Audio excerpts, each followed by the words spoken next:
Hey everyone, so this story is a sequel to another video I did called These Are the Rules to Follow to Survive the Line. So I'll leave a link to that in the pinned comment and description so you can listen to it if you haven't heard it yet. With that said, enjoy the story.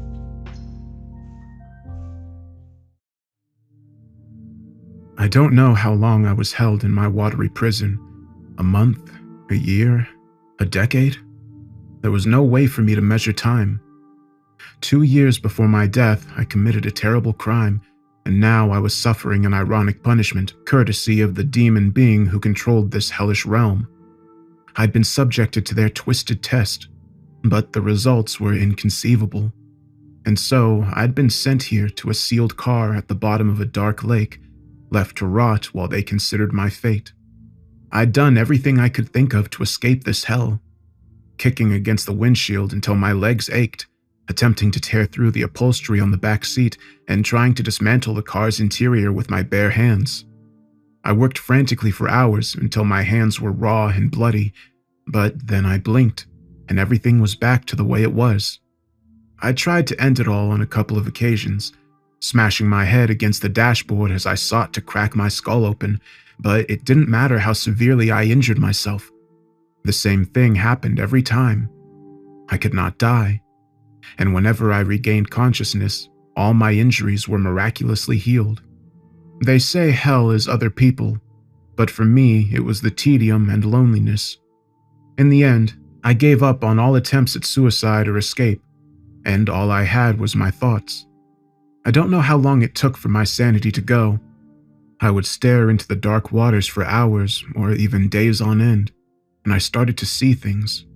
Hideous monsters swimming along the bottom of the lake, glaring at me through the darkness with predatory eyes, and hungrily anticipating any opportunity to devour my flesh.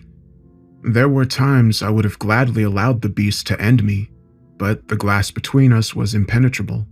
Other times, I swore I got a glimpse of something in my rear mirror, jumping at the sight of a ghostly face in the back seat. Sometimes it was my ex-girlfriend, Sally.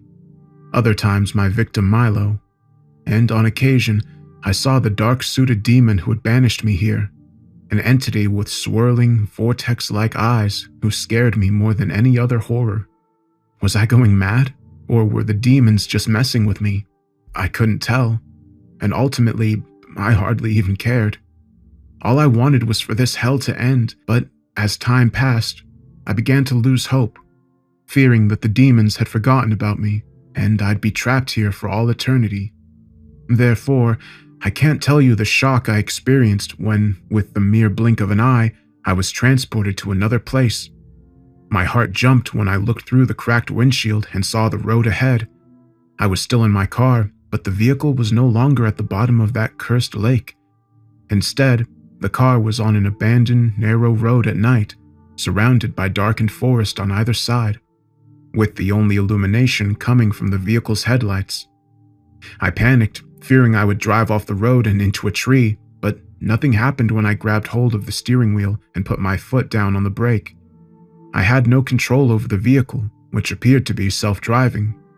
Taking a deep breath, I sat back in my seat and observed my new environment, realizing I was entirely helpless and at the whim of whatever hellish entity had me in their grasp. The car drove for what seemed like miles, the roads twisting and cutting deeper into the dark and foreboding forest. I tried to focus on the road, fearing what I would see beyond the tree line, but on occasion, I couldn't help but glance into the black abyss. When I did so, I swore I could see shadows moving through the woods, unidentified creatures with burning red eyes that watched me closely as I progressed through their dark realm. The road reminded me of the line of the damned souls trapped between the light and the vortex. If that had been my first test, was this my second? If not, what was the point of it? I soon got an answer, of sorts. My possessed car turned a corner, and I came face to face with a horrific scene. There was another car parked on the side of the road, identical to the one I was in. That's not to say it was the same make and model, but rather an exact carbon copy, right down to the cracked windshield and dent in the hood. My jaw dropped as my headlights illuminated two darkened figures at the rear of the parked vehicle, loading what was clearly a body into the trunk. The first was my doppelganger, an exact double, at first glance at least, and the second was Sally, my ex-girlfriend and accomplice in this crime. I was revisiting my worst moment, the night I killed Milo in a drunken hit-and-run and conspired with Sally to make his body disappear. I continued watching the ghoulish reenactment play out as my vehicle drove past the crash site. My doppelganger and the copy of Sally ignored my car until the last second, when they looked up and met my gaze, their eyes jet black like those of a shark. I turned away in shocked horror, focusing on the road as my car kept on driving. I couldn't look back, but this leg of my journey was almost complete. The forest on the right-hand side of the road gave way to a body of dark water, one which I recognized all too well. My heart sank as I feared the puppet masters would send me back to the lake's bottom, but this wasn't what happened. I spotted a boathouse by the lake's side, with a dim light emanating from within the wooden structure, and suddenly the car came to a stop by the side of the road about 20 or 30 yards short of the boathouse. I heard a soft click and was astonished to realize the car's doors were now unlocked. I couldn't quite believe that they were releasing me from my prison, and a part of me feared a trick. I wanted time to consider my next move, but the solution quickly deteriorated. I saw movement out of the corner of my eye, turning my head in time to see a large humanoid creature launching itself from the top branches of a tree, unveiling a large pair of wings as it screeched loudly and took flight. The shadowy monster disappeared from my line of sight for a moment, but then there was a heavy crash on the top of my car as the creature landed. I screamed as the winged beast shrieked in excitement and started clawing at the roof. The creature was powerful, and its claws were more than capable of cutting through metal. I knew it wouldn't be long before it broke through, and I only had one chance. Opening the driver's door with a shaky hand, I jumped out of the vehicle and started to run. I shouldn't have looked back over my shoulder, but couldn't help myself. The beast was a winged, gargoyle-like creature with an impressive wingspan, large and pointed ears, and burning demonic eyes. It continued to claw at the car's roof for a moment, unaware that I had already escaped. But the beast soon realized its mistake, wailing like a banshee as it shot me a murderous glare, unveiling its wings and taking off. I kept on running, sprinting as fast as my legs would carry me. There was only one place I could go, the boathouse. I didn't think I'd make it, but somehow I covered the distance whilst the screaming beast raced towards me. I saw the door of the boathouse lying open and made straight for it, leaping the last few yards as the gargoyle descended, its claws only inches from my back. I landed heavily on the hardwood floor, darting up and slamming the door shut behind me. I didn't expect this to stop the beast, but to my astonishment, I watched through the door's portal-type window as the wailing gargoyle withdrew, flapping its wings as it retreated back towards the treetops. Breathing a deep sigh of relief, I turned around to face a fresh horror as I surveyed my surroundings. The interior of the boathouse took on the form of a rundown dive bar, complete with sawdust on the floor and the stench of spilt alcohol and something much fouler. It was dark and dilapidated inside of the bar, and this certainly wasn't the type of venue I would have frequented during my drinking days. Nevertheless, the unpleasant interior of the bar room didn't concern me, at least not as much as the terrifying figure standing behind the bar. I stood frozen in awestruck horror as I observed the demonic entity casually cleaning glasses behind a blood-red counter and with a bar stacked with label-less green bottles. He looked up when he saw me, his impossible, vortex-like eyes placing me in a trance as I found myself under his dark spell. He formed his lips into a smile of sorts, although it certainly didn't put me at ease. "Ah, Joshua, I'm so glad you could make it. You must be thirsty after your journey. Let me offer you a drink. On the house, of course." I was puzzled by the Shadow Man's words and unconvinced by his supposedly amicable welcome. The last time I'd spoken with this demon, he'd confined me to my watery prison, warning me that a far worse fate could await me. Naturally, I was terrified of the entity and wanted nothing to do with him. I certainly didn't want to accept a drink from this demon. Nevertheless, I was now entirely under the Shadow Man's control, and before I knew it, I was slowly walking towards the bar. My feet moving even though my brain was screaming, "Stop!" I reached the bar, but didn't dare to look into the Shadow Man's swirling and bewitching eyes. I kept my head down, focusing on the demon's immaculate dinner suit and bow tie, watching his bony hands as he grabbed 2 glasses and an unidentified green bottle from the top shelf. Scotch on the rocks. That's your poison, right? I opened my trembling lips, struggling to speak in response. I don't... But he didn't give me a chance to finish, as he carefully poured 2 glasses of smooth whiskey and pushed them across the bar towards me. Here you go, Joshua. 1 large whiskey for you, and the same for your friend over there. His bony finger pointed to the corner of the room, and I turned to face the figure sitting alone in a darkened booth, his head raised as he stared back at me. My heart beat fast in my chest and my body trembled, but I can't say I was surprised. The dark eyes glaring toward me belonged to Milo, the man I'd killed 2 years ago before conspiring with Sally to dispose of his body. The last time I saw him, Milo was being dragged into the Shadowlands by a gang of bloodthirsty demons. I felt sure they would rip him to shreds, but yet here he was, sitting in the bathroom and apparently waiting for me. I hesitated for a long moment as we locked eyes. I didn't want to go to Milo, but I couldn't run away from this. I'd done this man a great wrong, and now I needed to make amends, or at least attempt to do so.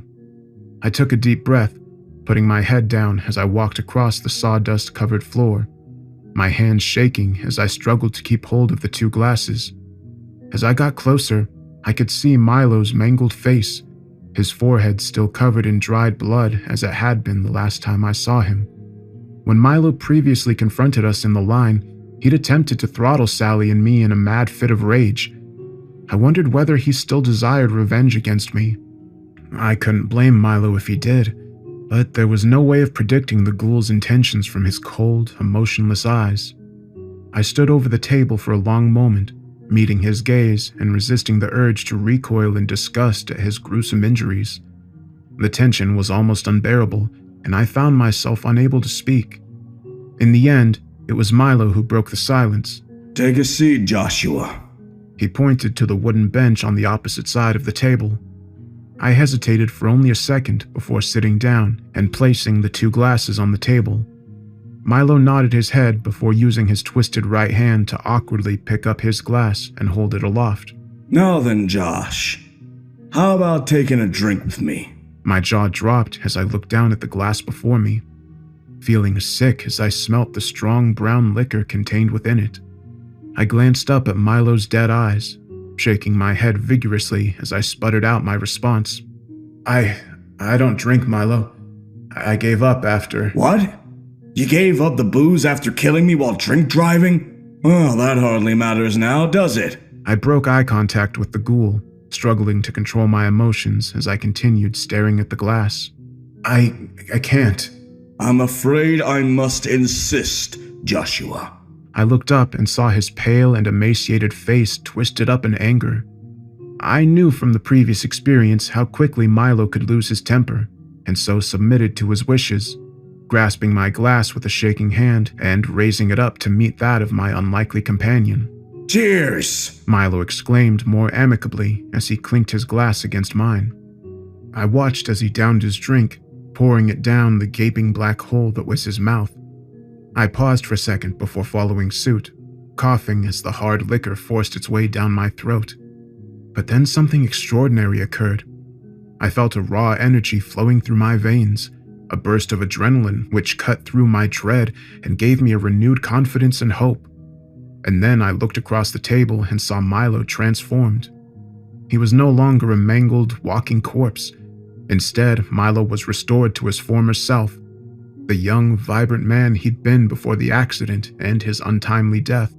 I was astonished and once again left speechless, but Milo simply smiled and shot me a wink as he said, "I think it's high time we had a heart-to-heart, don't you, Josh?" I nodded my head vigorously as tears welled up in my eyes. I really am so sorry, Milo. I whimpered emotionally. I knew how inadequate my apology was, but Milo's reaction surprised me. I know you're sorry, Joshua, but we're past that now. He sighed deeply, staring longingly at his now empty glass before continuing. I'm guessing you have a lot of questions, and you're not going to get any answers from him. He nodded over to the Shadow Man, who continued to wipe down glasses behind the bar, apparently disinterested in our conversation. You know what's happening here, Milo? I asked, feeling an unsettling sense of déjà vu as I did so. I believe I have the answers you need. He answered cryptically. He let that statement hang in the air for a moment. Meanwhile, I felt like my brain was on fire. I had so many questions, it was difficult to know where to start. So I returned to the events of our last meeting. I saw you die. The demons took you. Milo shot a sly half-smile before replying. I was already dead, remember? The demons can hurt us. They can rip you to pieces, but you always come back. You pass out from the pain, and when you regain consciousness, you're right back where you started. That's the true hell, Joshua. To know there's no peace. No final release from all the pain and the fear. He broke eye contact, looking down at his empty glass and perhaps wishing it would magically refill. His words chilled me, but I reckon Milo must be telling the truth. Still, there was so much I didn't understand. The line. I thought it was about salvation, about who makes it to paradise and who gets dragged to hell, but it wasn't that simple, was it? Milo raised his head, appearing thoughtful for a moment as he looked over at the bar. There was a lengthy pause before he eventually replied. It wasn't about salvation, but rather redemption. The purpose was to test us, to see how we'd react when backed against a wall. He turned to face me, a fiery intensity in his eyes as he spoke to me in a serious tone. You've got to understand something, Joshua. The three of us are tied together. Ever since you ran me down that night, our fates have been intertwined. We three were tested in the line, and we all fell short. I shook my head in confusion. Perhaps I'm not the brightest, but none of this made any sense to me. I can understand why Sally and I were punished, but why you, Milo? You were the wronged party. True, but my test was forgiveness, and I failed completely. I let hatred and a desire for revenge pollute my soul, and for that, I'm sorry. I looked into his dark eyes with astonishment, not believing what I'd just heard. Milo was sorry for not forgiving me? I reckoned he had good cause to bear a grudge, but I guess that's not how it works in the afterlife. But still, I clearly wasn't the good guy in this story, and I had wronged Milo. Not once, but twice. I failed in the line, I admitted. I should have made amends, but instead I threw you to the demons. Milo sighed deeply before replying, swallowing an old bitterness that he was trying hard to put behind him. Yes, you failed on that score, but you did what was necessary to save Sally. You sacrificed yourself for her. That's the only reason you're not in hell right now. An ice-cold chill ran through me as I realized how close I'd come to eternal damnation. But this left me with an obvious question. What about Sally? Where is she? Milo nodded ominously, like he'd been anticipating this very question. Sally is in a bad place right now, but she's not beyond redemption. We can help her. Correction, we must help her. I thought Milo was joking, but when I looked him in the eye, I saw he was deadly serious. But why would Milo want to help Sally? She was my ex-girlfriend, the woman I'd once loved with all my heart, but my feelings towards her now were complicated. I don't like the idea of her suffering, but couldn't forget how she'd behaved in the line, playing us both to save her own skin. I thought about concealing this fact from Milo, but there'd been too many lies already. You know she lied, I muttered. She lied to you, Milo. He didn't seem surprised by this revelation, and his reply confused me even further. Sally lied about some things, but not about everything. What do you mean? Milo twisted up his face like he didn't understand my question. You don't remember how you died? My brain ached as I desperately tried to think, I'd spent so long inside that damned car trying to recall the details of my death. There were fleeting memories, but nothing solid. As hard as I tried, I couldn't fill in the gaps. "I remember being in my car," was my eventual and uncertain reply. "I think I was in an accident." Milo looked visibly sad in that moment, as if he genuinely felt sympathy for me. You weren't in a car accident. But don't worry about that now. We've got to go. "Go where?" I asked as my frustration grew. Go to get Sally. She needs our help, and I promise you, Joshua, you'll find the answers you seek on our journey. Suddenly, Milo stood up from his chair and started walking towards the bar, briefly turning his head to look upon me before he proceeded. I continued to sit in the booth, confused and uncertain, but realizing Milo wanted me to follow him. I was frightened by what lay ahead, yet I didn't want to stay here in limbo.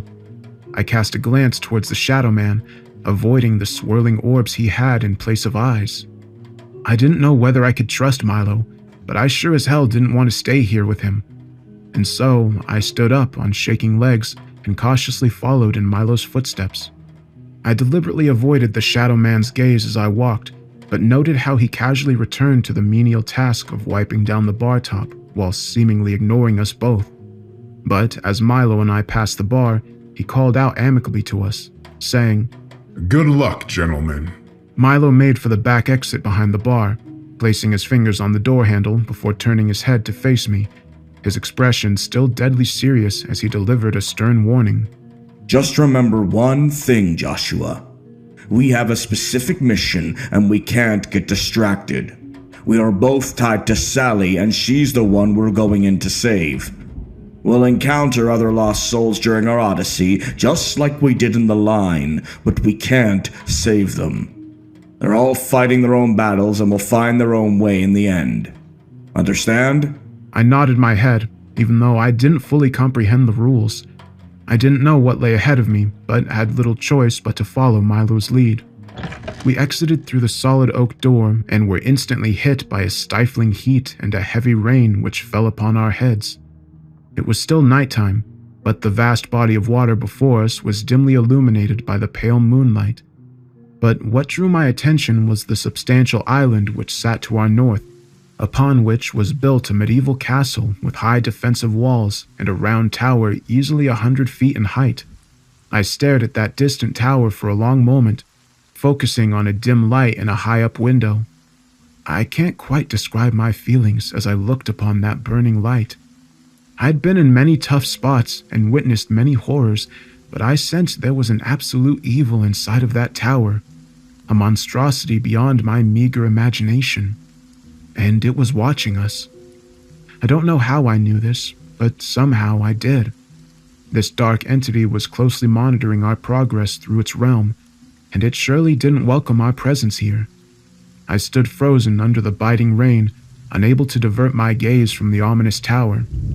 I was conscious of a far-off storm that appeared to be heading in our direction, with distant thunder and flashes of lightning assaulting my senses. All my instincts told me to turn and run, but Milo gave me strength, grabbing my arm firmly and forcing me to look him in the eye. We need to get to the island. We've got to do this. For Sally.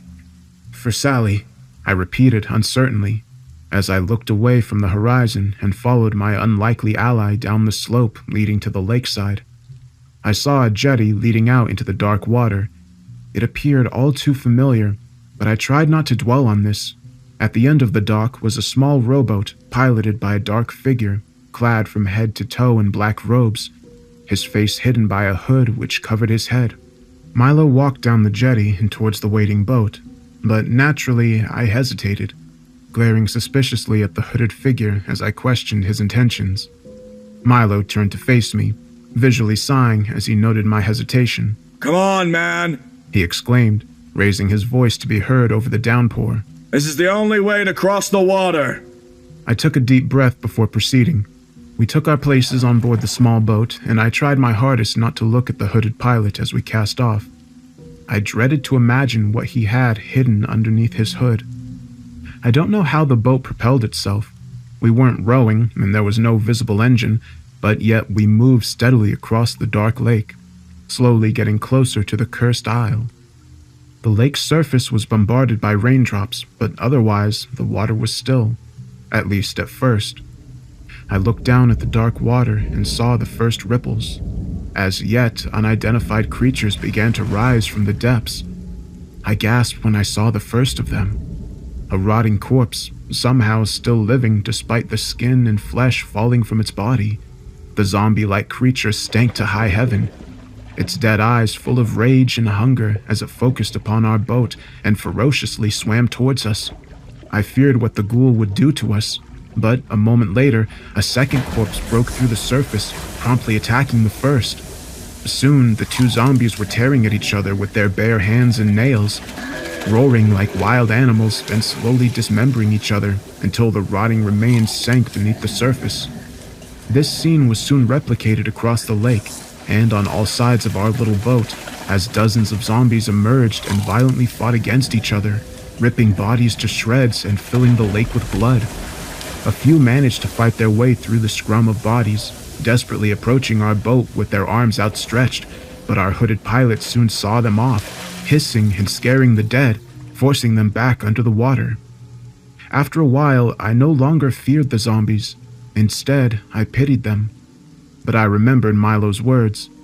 We couldn't help these people and had to focus on our mission.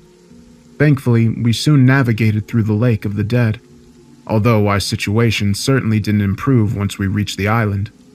The pilot would not land on the shore, and so we were forced to wade through the shallows to get to the beach. I didn't look back as the boat left us behind. We climbed the steep, muddy slope up from the beach, climbing to the top where we witnessed the monstrous castle in all its terrible glory. The high and thick walls were surrounded by a defensive moat with a drawbridge allowing us to cross. The heavy gates lay open, but the castle was far from undefended. I looked up at the top of the walls, horrified to see winged monsters perched on the turrets, glaring down at us with a murderous intent in their red, glowing eyes. I recognized the beasts, noting their close resemblance to the monster who'd attacked me in the forest, except now there were many of them, 13 at my quick count, all watching us closely as we advanced towards the drawbridge.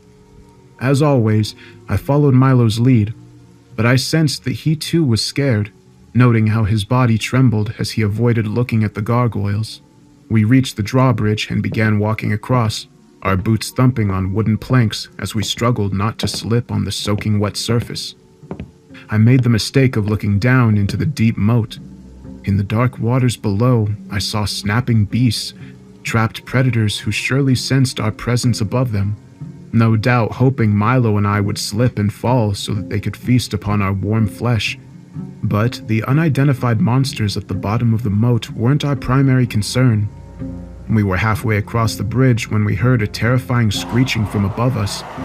I fearfully glanced up in time to see several of the gargoyles taking off from the castle walls, extending their wings as they soared down towards us, their razor-sharp claws extended and their red eyes burning with a predatory zeal. Run! Milo screamed as his cool demeanor broke down. I didn't need to be told twice as I sprinted toward the castle gate with Milo by my side, but I didn't think we'd make it. The lead gargoyle was only a few feet above me, wailing like a banshee as it prepared to dig its claws into my back.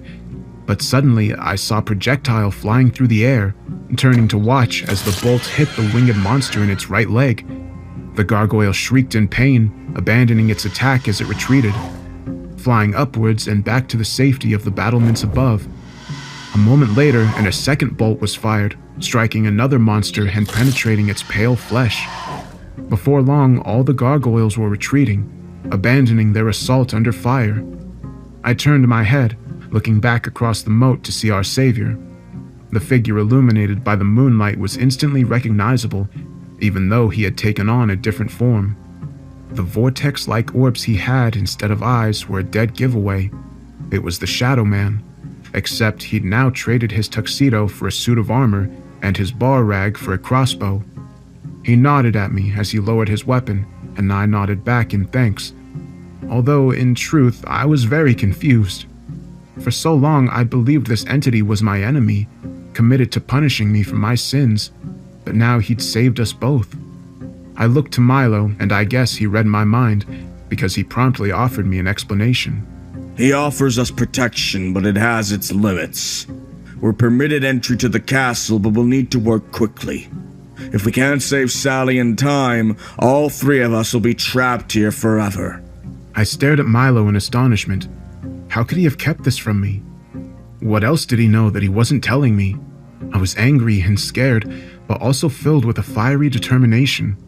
It's difficult to explain, but for so long my existence has been empty and without purpose. But now I had a mission, a chance at redemption. I was beginning to understand what Milo meant. I felt it deep inside of me, realizing that the three of us were tied together in death. We had to find Sally and bring her home. It was our only chance to avoid eternal damnation. We entered the gates without further incident, the wounded gargoyles cackling in annoyance as they watched us from the battlements.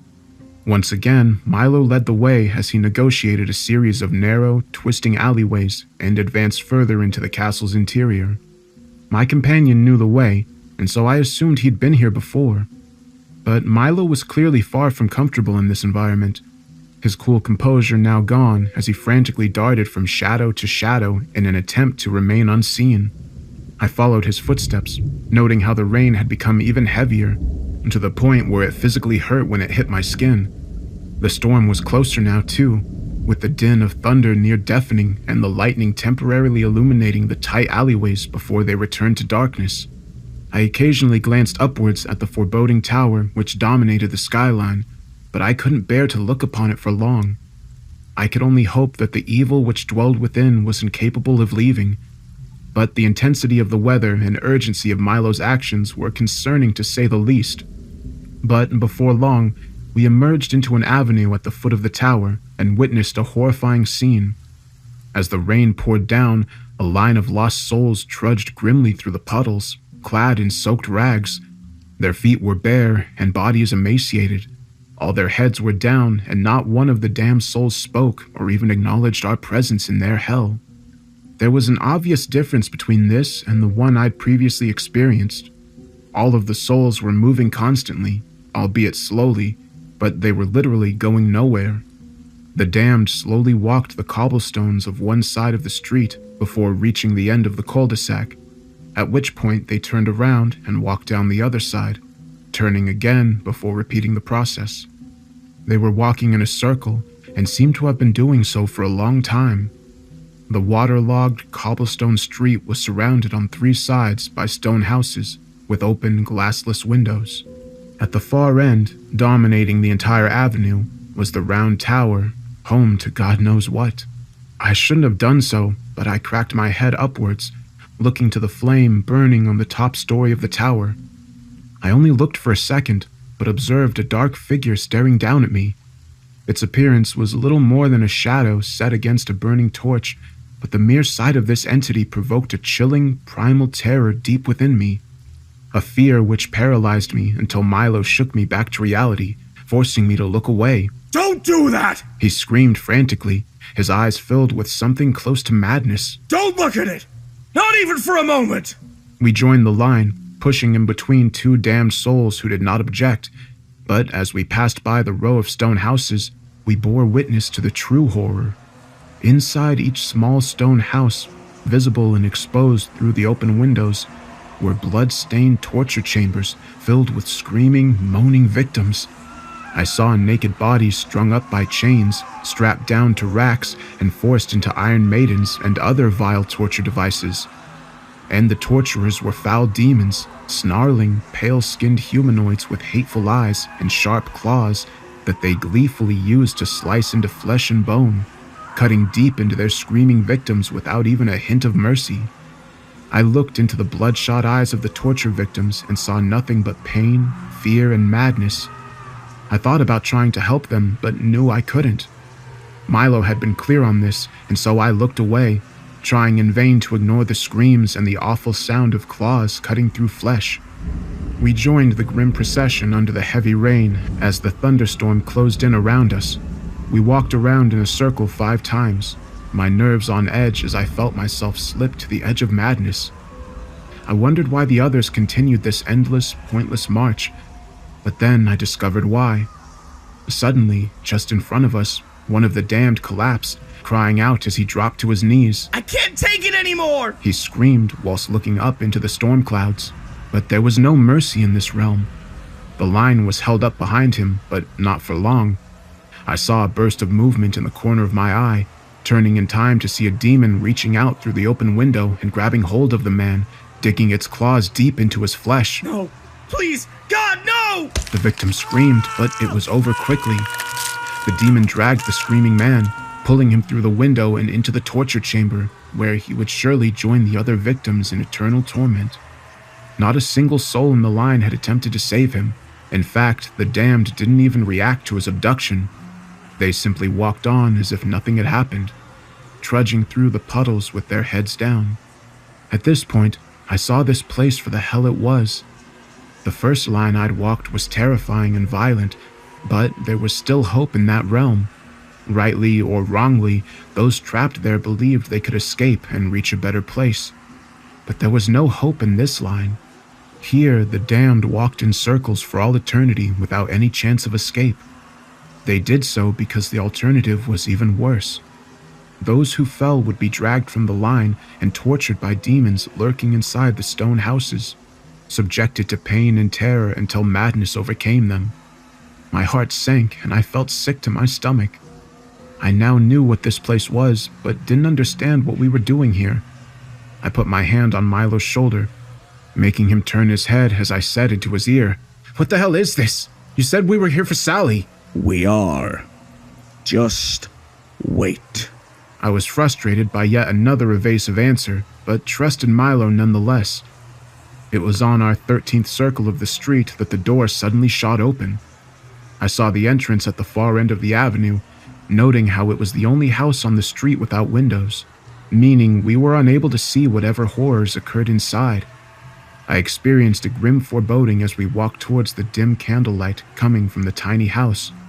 But on some level, I knew that my destiny lay on the other side of that door. Whatever horror was inside was something I needed to face. The room we entered seemed comfortable at first. I was relieved to find sanctuary from the deluge. The smell inside was musky, but a vast improvement on the stinking corpses from the lake. The walls were bare, but there was an open fire burning in the corner, and I savored the warmth it provided. But what little comfort I felt was short-lived, because what we saw inside of that small room shook me to my very core. I spotted Milo staring blankly at the far corner of the room and slowly turned to face in that direction. My jaw dropped when I saw the woman sitting in a rocking chair, swinging back and forth whilst cradling a sobbing baby. Not a newborn, but a toddler, aged about 1 or 1.5. I recognized the young woman straight away. It was Sally, the girl I'd once loved. I called out her name, but she did not respond. It was like she didn't even know we were there. Sally's brunette hair was tied back in a ponytail. Her face was drawn, and there were bags underneath her eyes. She looked exhausted, and yet her green eyes were full of joy and happiness as she comforted the child, singing a sweet lullaby as she gently rocked him back and forth. I looked down at the baby boy in Sally's arms, and something clicked in my brain, but I still couldn't quite put the pieces together. I was desperately trying to think, but then a heartbreaking tragedy unfolded in front of my eyes. In a matter of seconds, the toddler's face drained of all color. His skin turned pale and then gray before his tiny body dissolved into ash, literally falling apart in Sally's arms. But the true horror was my ex-girlfriend's reaction. As Sally's world ended, she cried out the child's name as she collapsed to the floor. Kevin! My baby boy! What have they done to you? I saw the expression in her eyes turn from joy to devastation in a moment, and it was horrific. But what happened next was somehow even worse. In the blink of an eye, the previous scene was restored, as Kevin was brought back to life with Sally cradling him in her arms. She seemed to have no memory of the previous events, continuing to sing gently to the child while still ignoring the presence of Milo and me. But then the tragedy played out again, with Kevin disappearing into ash while Sally cried out in pain. It was clear she was trapped in an eternal loop. This was her torture, shock to see the child under her care die in her arms over and over again until she was eventually driven mad with grief. This was Sally's hell. The terrible truth should have been obvious, but still my brain couldn't quite connect the dots. There was a heavy roar of thunder from outside the open door, which made me jump. The storm was right on top of us now, with the damned barely able to stand, let alone walk under the heavy wind and rain. I don't understand. Why is this happening? I asked whilst looking at Milo.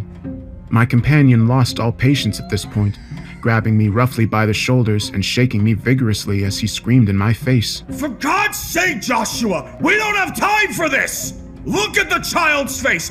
Really look and you'll see the truth! I did so, focusing on the boy's deep blue eyes, which were almost identical to my own, and then it finally clicked.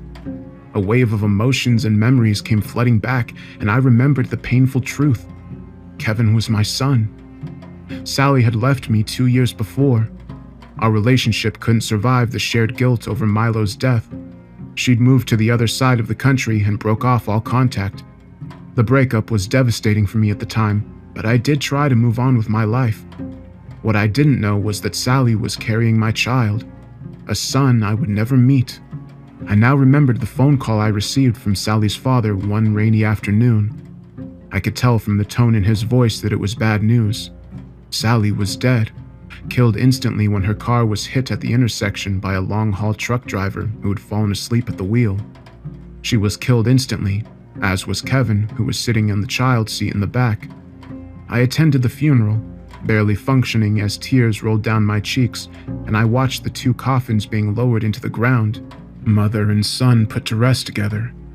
My grief was shared by Sally's parents, family, and friends, but I also felt an unbearable guilt, because I knew that Sally and Kevin would still be alive if it wasn't for the terrible mistake I'd made 2 years before. My life spiraled out of control immediately after the funeral. I started drinking again in an attempt to dull the pain, but it wasn't enough. I was plagued by nightmares of the accident that night, and of Sally and Kevin's terrifying final moments. I couldn't take it any longer. I did get into my car that night, but didn't drive anywhere. The garage door was sealed shut when I turned on the engine, closing my eyes and allowing the toxic fumes to enter my lungs.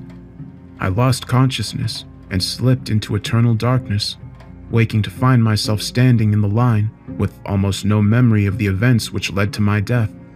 I'd assumed Sally was lying when she spoke about our son, but this was only because I could not remember, as perhaps my brain had blocked out the trauma. Sally had changed some details, or perhaps her own memory was fuzzy, but now I could see her love for Kevin was genuine, and her grief at losing him was devastating. I was still trying to process this revelation when my attention was drawn to the outside. Suddenly, a powerful bolt of lightning struck the street directly outside. The bolt was so bright that it temporarily blinded me, and the impact shattered the cobblestones, breaking the ground wide open as a deep crevice emerged, quickly expanding in size as screaming souls fell inside, plummeting down into the darkness.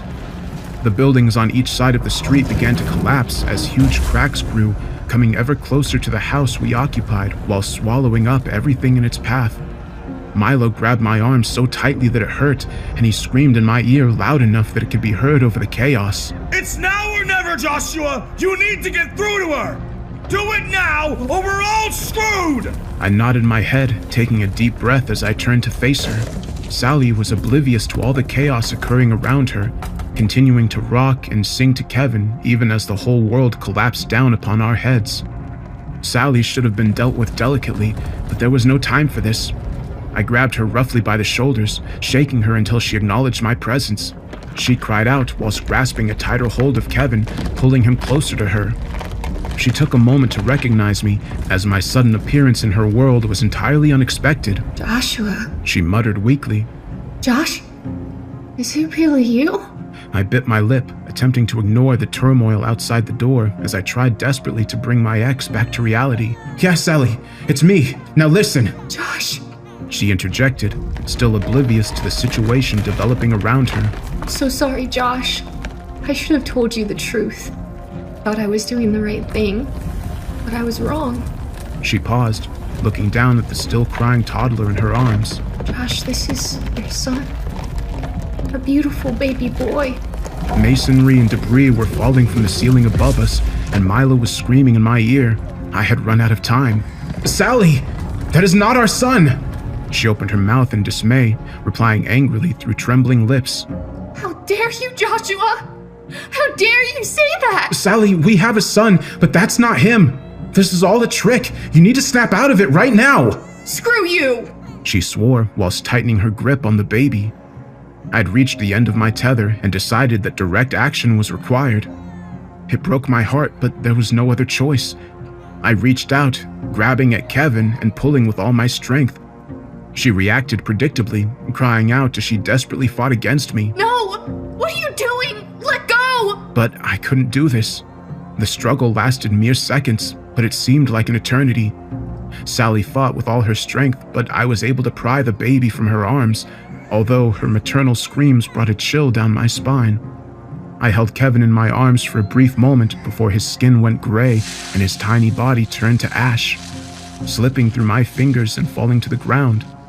This event finally woke Sally from her trance, her eyes widening as she surveyed her surroundings. What the hell? Where am I? Then she looked to the doorway and her face froze with horror. Oh my god! I turned my head and saw what she meant. The street outside had now vanished, falling into the ever-expanding sinkhole which was swallowing up everything in its path, and the small room we occupied was collapsing around us. The ground shaking as we dodged huge slabs falling from the ceiling. I looked into Milo's eyes and saw nothing but blind terror. I'd completed the task assigned to me, but was it already too late? We all feared the worst as the storm raged and the earth cracked open, but suddenly I felt an intense heat on my back. Turning around, I saw a swirling vortex of blood red, identical to the one I'd been sucked into during my previous test. Thank God! Milo exclaimed as he darted forward, leaping into the portal without a second thought. I went to follow, knowing whatever lay on the far side was surely better than here, but when I glanced across at Sally, I saw she was frozen to the spot, staring into the vortex with terror in her eyes. I can't do this. "Yes, you can!" I shot back whilst grabbing hold of her hand and shooting her a reassuring smile. "We'll go together." She smiled back at me, and then we were running hand in hand, entering the vortex seconds before the ground collapsed. And then, darkness consumed us. We're in a different place now.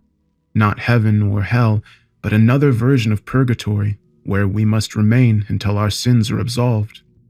This prison takes form of a run-down apartment block set in the middle of a dark, monster-riddled hellscape.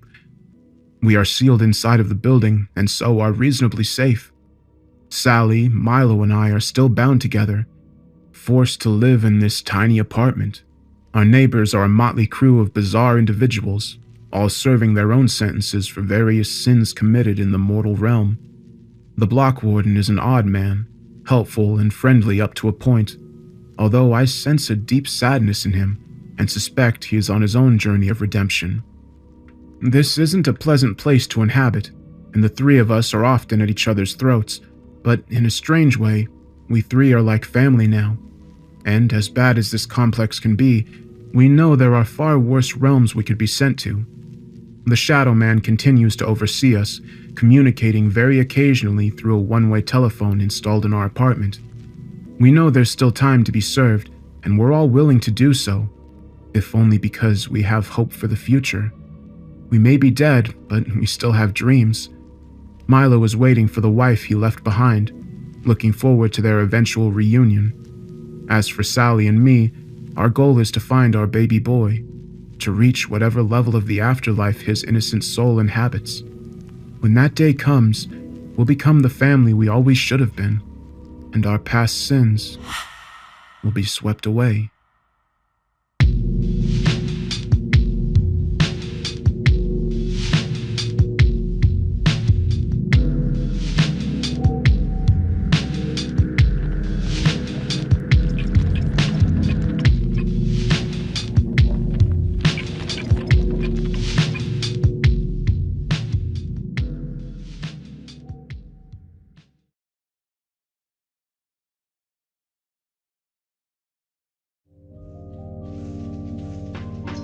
Alright, so I hope you enjoyed that story.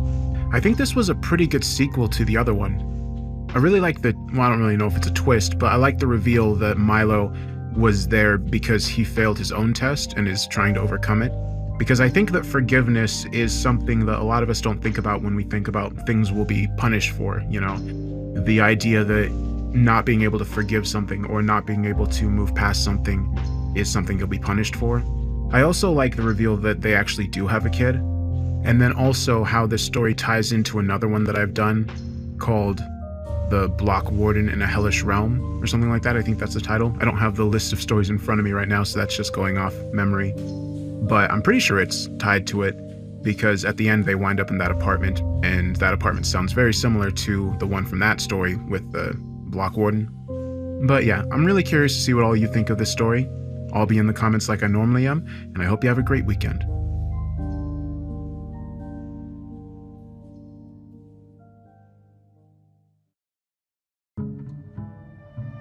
I awoke to chaos, my senses being simultaneously overwhelmed. A light brighter than any sun temporarily blinded me, and my ears were filled with a deafening siren-like din. My body shot forward, and I instinctively prepared for a heavy collision, but I was pulled back into my seat, secured in place by a powerful magnetic force. The light